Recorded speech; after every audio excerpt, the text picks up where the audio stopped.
Hello and welcome to my another video. आज मैं share करूंगा बहुत सारी UFC, PFL and other updates. But video start होगी एक गुड न्यूज से। मुझे पता है आप अभी तक समझ गए होंगे, बहुत तेज हो रहा है, बहुत तेज। जी हाँ, बात होगी ओवैस याकूब के धमाकेदार जीत की। डिस्कस करेंगे उस्मान नर्मगोदोव के बारे में और यूएफसी फाइट नाइट सर्बिया ने तोड़े बहुत सारे रिकॉर्ड्स। मेरा नाम है राहुल और आप देख रहे हैं ऑक्टाजोन। चलिए स्टार्ट करते हैं without wasting any time.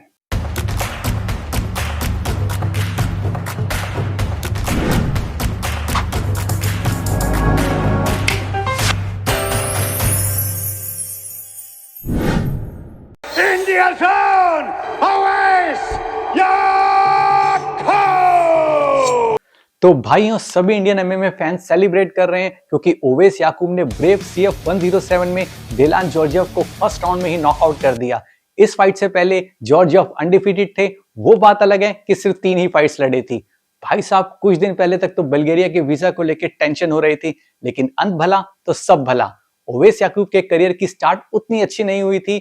Owais को अपनी पहली प्रोफेशनल फाइट में ही डिफीट मिली थी जब मैट्रिक्स फाइट नाइट 11 में उन्हें नीरज पंगाल ने गेटिंग चोक लगा के सबमिट किया।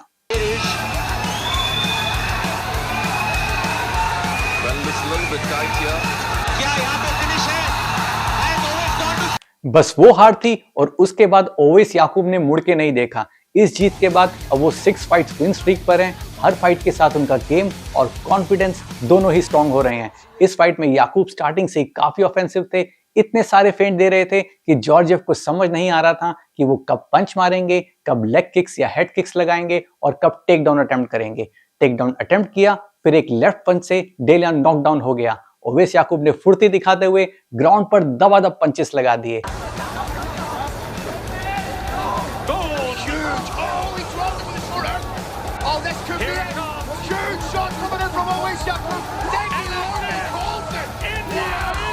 रेफरी साहब भी अपने फेवर वाले ही निकले। उन्होंने भी फुर्ती दिखाई और ये फाइट रोक दी। नहीं तो पूजा तोमर वाली फाइट याद है, जब रेफरी की वजह से ओपोनेंट ने वापसी कर हमारी पूजा को हरा दिया था।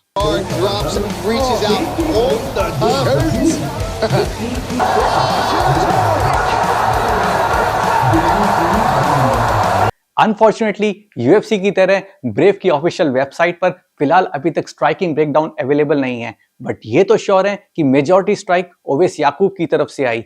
अभी तक bravecf.com में ओवैस की लाइटवेट डिवीजन में 3rd रैंक है। बस एक फाइट और एक डोमिनेंट परफॉर्मेंस, फिर तो टाइटल शॉट पक्का है। अगर फ्यूचर में ओवैस लाइटवेट टाइटल अपने नाम कर लेते हैं तो ये बिगेस्ट लैंडमार्क होगा फॉर इंडियन एमएमए। इससे पहले अर्जुन भुल्लर ने 2021 में वन चैंपियनशिप का हैवीवेट टाइटल जीता था, लेकिन अर्जुन भुल्लर इंडो कैनेडियन है।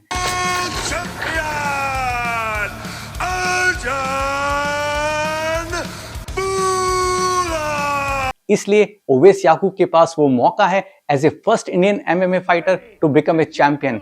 और जिस तरीके का कॉन्फिडेंस उन्होंने अपनी इस फाइट में दिखाया है, मुझे तो वो अनस्टॉपेबल लग रहे हैं।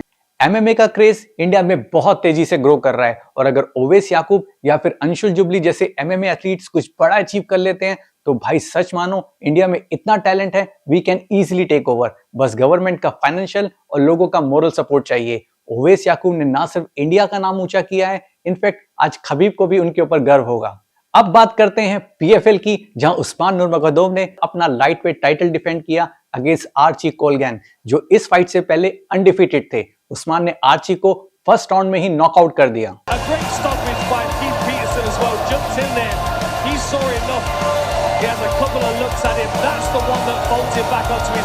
ये उस्मान की लास्ट फाइट थी इन पीएफएल और 22 विन के साथ वो अभी तक अनडिफीटेड हैं। 22 में से 16 फाइट उन्होंने फिनिश की हैं, 9 by knockouts and 7 by submissions. PFL और बेलाटर दोनों लीग्स को मिला के उस्मान ने टोटल 8 टाइटल फाइट जीती हैं और 7 बार टाइटल डिफेंड किया है, वो भी सिर्फ 28 साल की एज में। खबीब जब पहली बार यूएफसी चैंपियन बने तब उनकी एज थी 29 साल और इस्लाम 30 साल के थे जब उन्होंने यूएफसी में अपना पहला टाइटल जीता।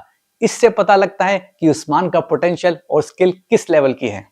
र्यूमर्स है यूएफसी शायद अब उस्मान को साइन कर सकता है और डेना व्हाइट भी उस्मान जैसे टैलेंट को यूएफसी में फाइट करते देखना चाहेंगे। उस्मान यूएफसी लाइटवेट डिवीजन के लिए एक बड़ा थ्रेट है। जेक पॉल तो चाहते हैं कि उस्मान को यूएफसी में सीधा ही टाइटल शॉट मिले अगेंस्ट करंट चैंपियन जस्टिन गेजे, जिसकी उम्मीद काफी कम है। जेक पॉल को लगता है कि उस्मान जस्टिन गेजे जैसे लेजेंडरी और टफ फाइटर को इजीली डिफीट कर देंगे। He's the best in the world. Justin Gaethje's over there.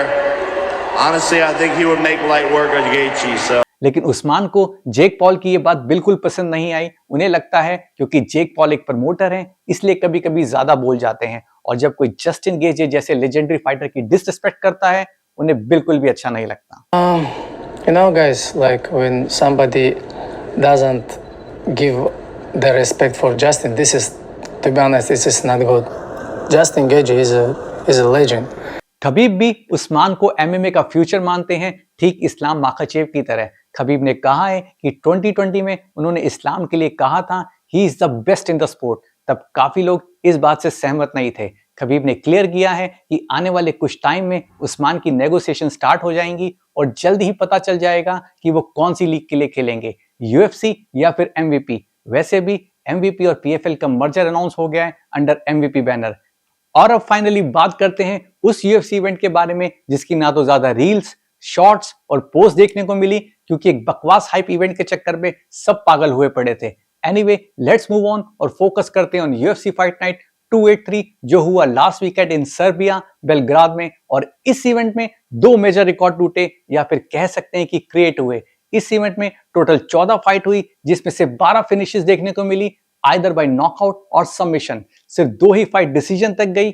इससे पहले most finishes in single UFC event थी 11 जो कि मल्टीपल टाइम अचीव हुई इन डिफरेंट यूएफसी इवेंट जैसे यूएफसी 224, यूएफसी 281 और यूएफसी 329। सेकंड रिकॉर्ड बना for the most first round finishes. इससे पहले रिकॉर्ड था इन यूएफसी 329 हॉलोवे वर्सेस मैकग्रेगर जिसमें 8 फर्स्ट राउंड फिनिशेस आई थी, लेकिन यूएफसी फाइट नाइट बेलग्रेड में टोटल 10 फर्स्ट राउंड फिनिशेस आई। Due to the high number of first round finishes किसी भी फाइट को फाइट ऑफ द नाइट का परफॉर्मेंस बोनस नहीं मिला। टोटल 3 फाइटर्स को परफॉर्मेंस ऑफ द नाइट का बोनस मिला। मिडल वेट में गिलबर उर्बिना को यह परफॉर्मेंस ऑफ द नाइट का बोनस मिला जब उन्होंने व्लास्तो चीपो को फर्स्ट राउंड में नॉकआउट कर दिया। लाइट हैवीवेट में यह बोनस मिला नावाहो स्टर्लिंग को जिन्होंने इयान ब्लोहोविच जैसे फॉर्मर चैंपियन को फर्स्ट राउंड में ही जबरदस्त नॉकआउट किया। ये ब्लोहोविच की लगातार 5वीं डिफीट है।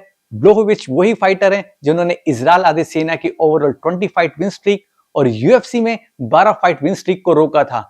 इस विन के बाद स्टर्लिंग का प्रोफेशनल रिकॉर्ड हो गया 11-0 और वो अभी तक अनडिफीटेड हैं। ये फाइट स्टर्लिंग ने शॉर्ट नोटिस पर एक्सेप्ट की थी। मेन इवेंट फाइट थी in welterweight division between the doctor Uros Medic versus Daniel Rodriguez और ये फाइट सिर्फ 30 सेकंड्स में ही मैदिश ने फिनिश कर दी जिसके लिए उनको मिला परफॉर्मेंस ऑफ द नाइट का बोनस। इस विन के बाद मैदिश का रिकॉर्ड हो गया है 14 विन्स एंड 3 लॉसेस। ज्यादा लोग उरोस मैदिश के बारे में नहीं जानते होंगे, लेकिन मैदिश बहुत ही डेंजरस फाइटर हैं और उनकी एक भी प्रोफेशनल फाइट डिसीजन तक नहीं गई है। अभी तक उन्होंने 17 फाइट्स फेस की हैं जिसमें से 13 फाइट्स फर्स्ट राउंड फिनिश हैं इंक्लूडिंग हिज 1 लॉस। मैदिच अब 4 फाइट्स विन स्ट्रीक पर हैं और इस विन के बाद उन्होंने लियोन एडवर्ड्स को कॉल आउट किया for his next fight.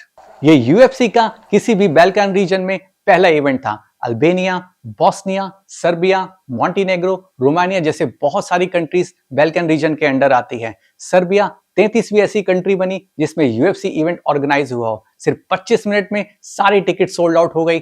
Total collection हुआ $2.49 मिलियन का और 18,623 फैन अटेंडेंस रही।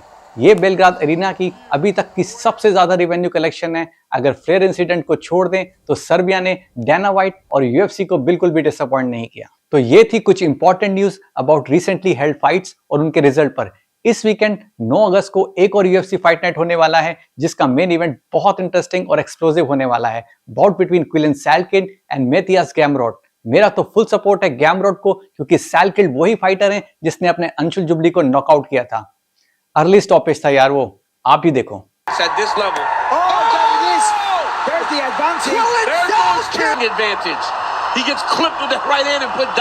आज का वीडियो अच्छा लगा हो तो लाइक एंड शेयर करना और आपको मेरा काम, इंफॉर्मेशन और वीडियोस पसंद आती हैं तो प्लीज चैनल को सब्सक्राइब जरूर करना। Stay sharp, stay fit and thanks for watching Octazone. Have a nice day. हम तो छोटे लोग हैं, हम तो सिर्फ वीडियो ही बना सकते हैं।